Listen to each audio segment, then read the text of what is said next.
others and found the profound wisdom and brilliance of what had been brought together over the experience of the collective of human knowledge, passed mouth to ear, and in other kinds of writings, whether it was ideograms or hieroglyphics or petroglyphics or just word of mouth, they had come to some understandings that were brilliant, based on natural scholastic skills that every human is born with, to be able to observe, to ponder what you observe, to reflect upon what you've pondered, letting it go into what they called anciently the cave of silence, and then in a moment of epiphany, a moment of revelation, a moment of pure intelligence downloading to you an understanding and an insight as to what you had seen and pondered.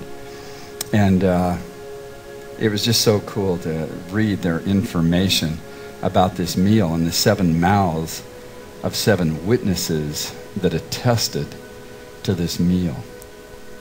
Understanding of the human body based on what they called the signum natura in the Latin, the doctrine of signatures, that every food has a sign of its nature, that the geometrical construct of food matching the geometry of body organs and physiologies, it would target that. For instance, they thought that a walnut, because a walnut has a shell like a cranial cap, you break the walnut open, looks like it has a left and right hemisphere, has the wrinkles on the top of the walnut, just like the convoluted geotic folds of the neocortex, has the upper cerebrums, lower cerebellums, the little piece that separates the whole thing called the corpus callosum.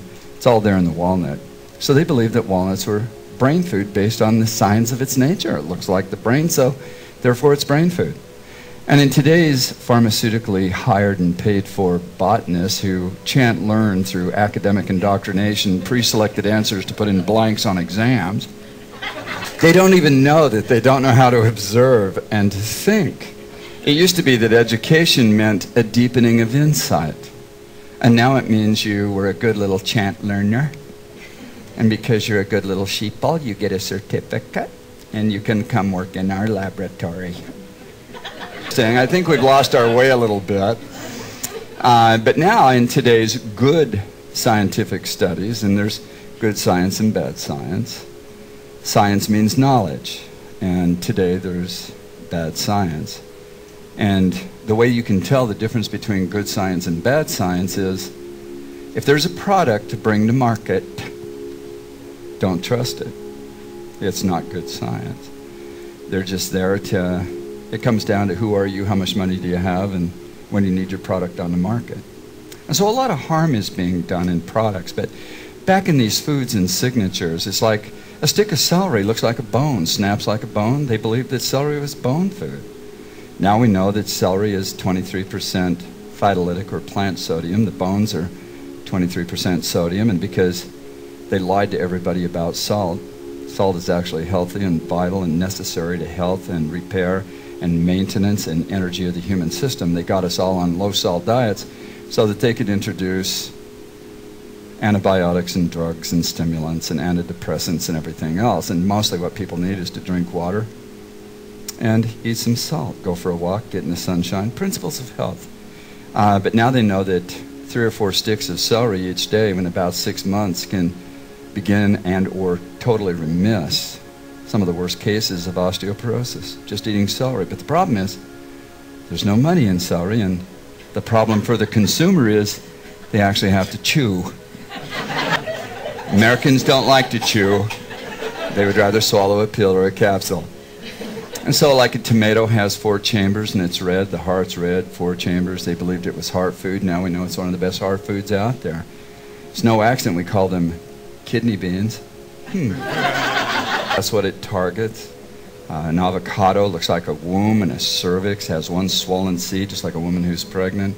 The ancient believed that it was one of the best foods for a woman who wanted to be pregnant, was pregnant, and just after. Now we know that the good fats, as we name them today, actually help to support the myelin sheaths of the female, which allows her to shed unwanted stored fat, balances feminine hormones, helps avoid complications in delivery and even in the pregnancy process. And it's interesting because now they've discovered all that's true. They knew what they were doing anciently. And in fact, it takes about 9 months to grow an avocado from blossom to ripened fruit. And it's like, who makes this stuff up? Yeah. But, you know, we've been led to believe that the dirt's no good no more. Rains came, washed all the minerals out to the ocean. And so food has nothing in it anymore. So we have to put things in it. That's why you need my little pill and capsule. So let's talk about the connection between food and emotions. Yeah. Because that's something that people don't think about. And we know by looking at the kids today. Yes. And, you know, the incidence of ADHD and the food sensitivities so many of them are suffering from, that there's a huge link between food and emotions. So absolutely, there is. And there's a huge link between the pharmaceutical industry and children being targeted to get on drugs. Yes. It's a huge market, and they're coming after your kids, whether you're aware of it or not. It's just like it's estimated now in the United States, 70% of all college students are on a drug called Adderall, which is a combination of the chemicals that come out of crystal meth, marijuana, cocaine, and heroin. Yeah, but don't they're being take told, drugs, we tell our kids, except the ones that are prescribed.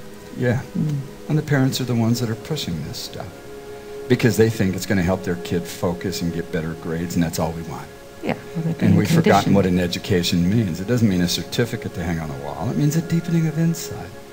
Some of the most brilliant minds of today, and the ones with a courageous heart, are the ones that quit and walk away and do their own vision.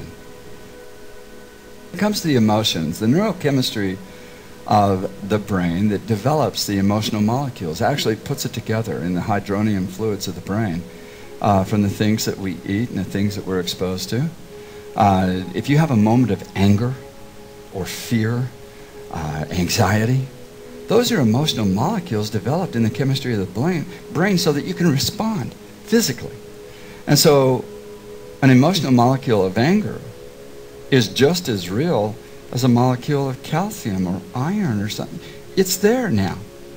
And so, just like you're saying, and that's why I wrote the Pharmacist Desk Reference, spelled with an F-A-R-M, getting people back to the farm, back to the food, back to some reality. Miracles don't come in plastic bottles of pills and capsules and shots and unnecessary surgeries. That's not where miracles come from. They come from us consistently performing and executing daily behaviors that are life reinforcing. They're principles of health. Ancients understood that when you look at the colors of food, you are looking at the basis of emotions. And now they're starting to study and find out that's true. When you look at a red food, red for most of us signifies and symbolizes to us warmth and kindness and love and all of those positive things of strength. But the negative side of red is what we would refer to as anger or rage. If you have a moment in your day where you feel anger, our ancestors had the wisdom to know you wouldn't let the sun go down out of the sky that you didn't eat one or two foods that were the reverse complementary color of that emotion. So if you felt anger during a day, that could build into a life of quiet desperation and rage, or the anger could begin the molecules to precipitate and collect within the bladder or the urinary tract.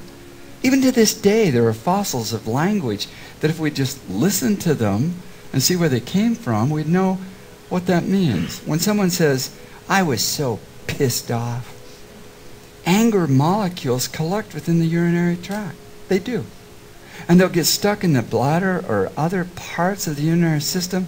And so the ancients knew to eat the food color that was a reverse complementary, and it would carry that out of the body so it wouldn't collect and get stuck and create physical damage because of the emotional molecule.